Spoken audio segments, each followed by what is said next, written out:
Good afternoon and thanks for joining us. I'm Judy Simpson.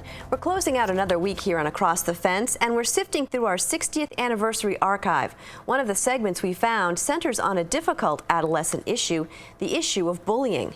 10 years ago, we visited the middle school in Waterbury. The students there were putting a spotlight on bullying with the help of a Vermont writer. For our Friday flashback, here's Will Michael.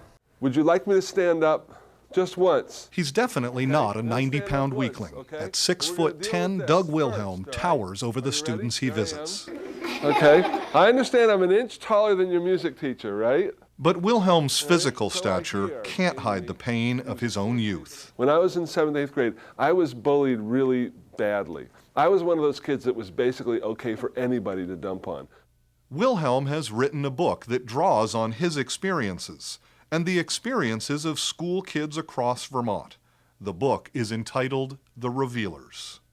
In talking with kids and listening to them, I don't think there's a really big difference between the bullying we may have experienced when we were growing up, the bullying our parents might have experienced, and the ones our kids are experiencing. I think it's basically the same. You've got a period in life, adolescence, middle school, when it's terribly, terribly important to fit in, and there's really just sort of one big niche of kids who are cool or have the right clothes, or they have good hair, or they're good at sports. They sort of fit into that big clump of kids that are accepted.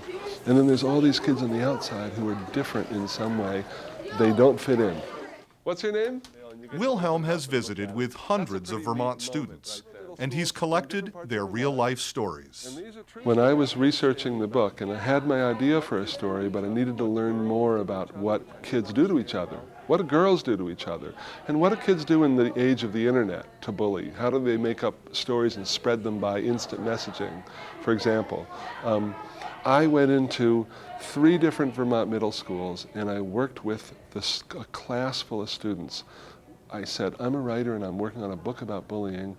I want you to take out one piece of paper and write one true story from your own life. Something you've done to someone else, or something that's been done to you, or something you've observed. Also, I came away with a pile of true stories.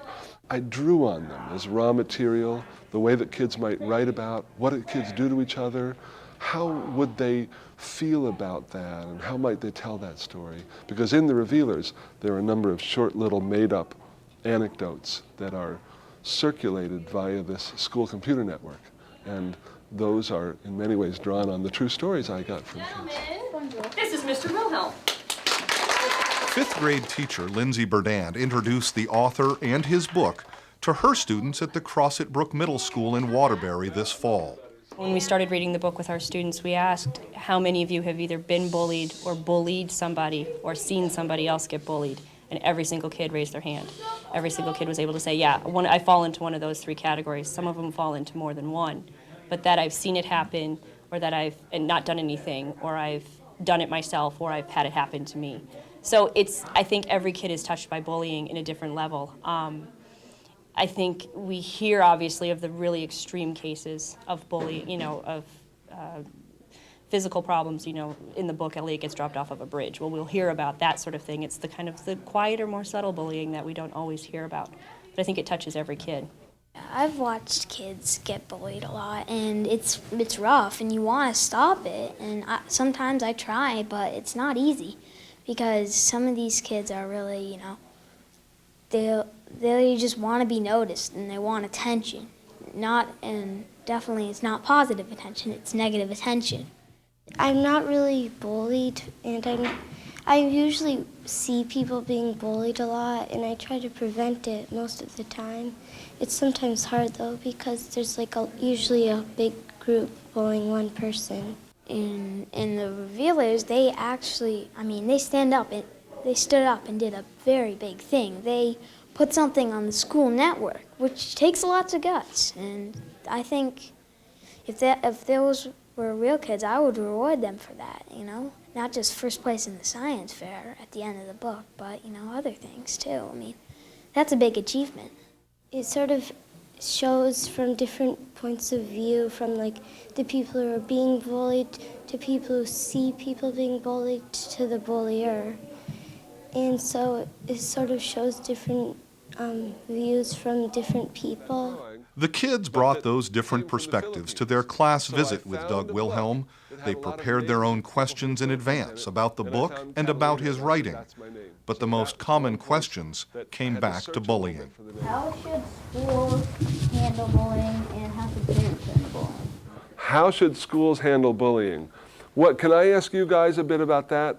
If you get bullied or you know somebody's getting bullied, how would you like a school to handle it? If you're a kid, you should either go to the principal or the guidance counselor, and I think that the school should pay attention to it. I think it would be more helpful if they really did listen, like not sort of just fake it. They'd sort of go, oh, I'm listening, and then kind of look away. And if you're getting picked on or humiliated, bullied in some way, you ought to know that there's somebody at the school you can go and talk to who will take you seriously. That's what you're saying, right? I agree with the kids we talked to today who said the most important thing is if parents pay attention.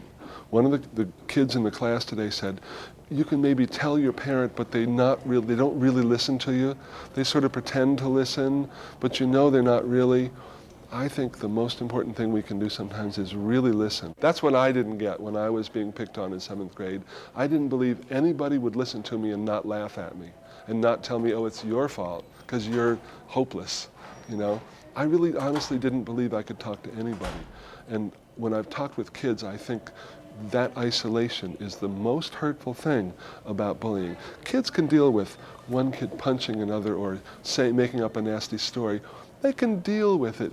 But I think they really have a hard time dealing with that feeling that I have no friends and nobody likes me and I can't talk to anybody. I think that's the worst consequence. Like the parents should call out, Teacher Lindsay Burdan says reading Wilhelm's book is opening up a new dialogue with her students. This book really does connect to their lives, and they come to me and say, oh, I'm like this character, or this happened to me, and some of the writing we get out of them is amazing. So it's a great way to build a connection with the kids. But there's obviously going to be some stuff he's going to ask you that's going to be really sensitive and touch that. Burdan is going a step further, adapting the book for the stage. And that's been really neat to do the play with the kids and really see kids from all over our school that I don't know very well and they don't know each other very well. They're starting to really come together and put on, I think, what will be a great show. And visually, this book will be really good to see on stage, too. It's going to be really impressive. Okay, so how come you pick on younger kids, smaller kids? That's the way the world is, kid. You don't like it? I can give you a ticket out. God, Richie, why do you say stuff like that? Stuff like what? I don't know, like you're the dad from hell or something. You take that back. You take that back. You take that back. You take that back. This anger that boils up. Wilhelm's book is the inspiration for this play, but the book has inspired something much deeper in this Vermont school. Just ask the kids. I would definitely recommend this book if you have had bullying problems. It's a great book. It's almost inspiring, you know, like to go out there and prevent stuff, and it felt like it changed my way of looking at bullying. One student, one class, and one school at a time. In Waterbury, I'm Will Michael with Across the Fence. And once again, the book by Doug Wilhelm is entitled The Revealers. We often feature Vermont's natural environment on Across the Fence. In 2006, we went in search of Vermont's biggest trees. Turns out that Vermont has been measuring and recording the state's biggest trees since the early 1970s. The trees have obviously grown since then, and so has the list of big trees. From our archive, we join Andy Gordon to learn how the state's biggest trees were measured and whether that big tree in your backyard is the stuff of legends. About 3/4 of Vermont is covered with trees. Wow. That's a tree. some of these trees being slightly bigger than others. Vermont's had a big tree listing since 1973. For over 30 years, local foresters, arborists, and community members have been keeping track of the largest trees in Vermont. People think they have a large tree and they tell somebody, they tell me. Bennington County Forester Jim White is responsible for measuring suspect trees, with trees that might end up on the Vermont Big Tree List. Usually the county foresters are the ones that do the official measuring. When White gets word of a large tree in Bennington, you all set? He's perhaps the first to bring out the tape measure and see if it's a champion. We're intensely competitive with each other. I want every big tree to be in Bennington County, and I feel hurt when somebody finds a better one. It's all in great fun now. So there's some competition involved. There's pride in it, yeah. Rutland City forester and arborist Dave Schneider agrees that there is some level of competition. Is Bennington still part of Vermont? But he says with no hard feelings. It's all a competition in good taste. So when it comes to scoring your tree, there are 3 components. First, from 4 feet off the ground, measure the tree's circumference in inches. Second, measure the tree's height in feet. You do not need to climb the tree, simply provide your best estimation. And finally, measure the tree's crown spread and divide this measurement by 4. To get the total score, add these 3 measurements together. Again, all trees aren't equal. There's big, little trees. You can get a pretty good sense of how popular this Big Tree program actually is. On the Vermont Tree Society website, you'll find the actual Big Tree list, along with photographs, maps, and links to other tree programs. So Kate, this is the largest cottonwood in the state. Yeah, it's actually the largest tree in the state, Andy. Wow, great, great. One of these programs being the Vermont Urban and Community Forestry Program.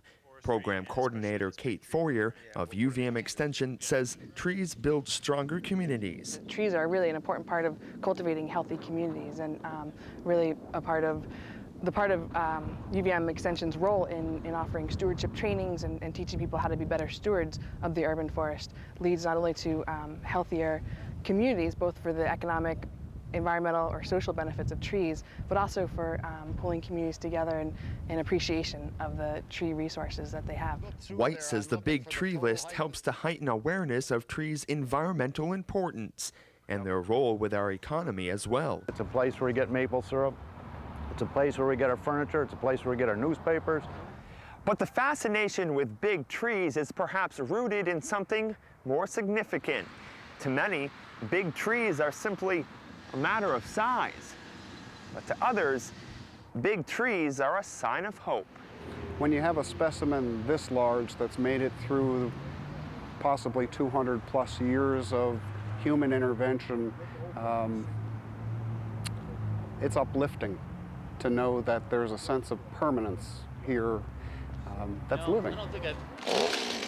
But permanence doesn't mean trees are made out of stone. Well, this is an old silver poplar, or white poplar, and I'm not sure if it is the current state champion or was, but it's close anyway. Taking care of big trees does take some effort, says Mike Follis of Limwalker Tree Service. He says cracks in limbs, large deadwood, and emerging branches are some signs that a tree might need some maintenance. We're pruning it to keep it around. So no matter the level of competition, the biggest, the fastest, that's what Americans maybe are. Really, the whole state wins. We do have bragging rights, but then again, everyone in the state has bragging rights for this tree and every other big tree in the state. And as long as competition is around, trees will continue to be the star players. I think most people have a great admiration for any living organism that can attain such longevity and size. Star players in a game highlighting trees' importance to our environment and our economy. In Rutland, I'm Andy Gordon with Across the Fence. And that closes out another week here on Across the Fence. Thanks for joining us. Enjoy the weekend. I'm Judy Simpson. I'll see you back here again on Monday.